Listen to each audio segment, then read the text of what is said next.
Hey everybody, it's Walter Walters, and welcome to my weekly blog.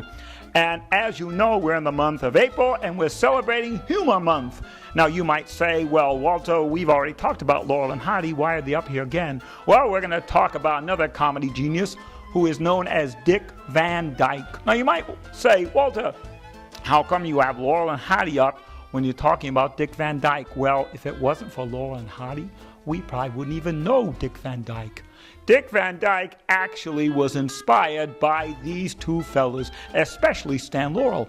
In fact, Dick Van Dyke did Stan Laurel impersonations, and that's how he got into show business. And he is a great Laurel and Hardy fan. In fact, he's such a great fan, he's even in part of this where they interview Dick Van Dyke, and he talks about his personal relationship with Mr. Stan Laurel. Believe it or not.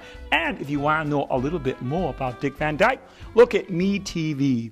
You can find the Dick Van Dyke Show and many interesting facts about that comedy genius, Dick Van Dyke. Well, it's Walter Walters saying live your dream. And remember, you can do anything you believe you can do, even with a speech impediment. And thank you, my little bloggies, for listening to your blogger.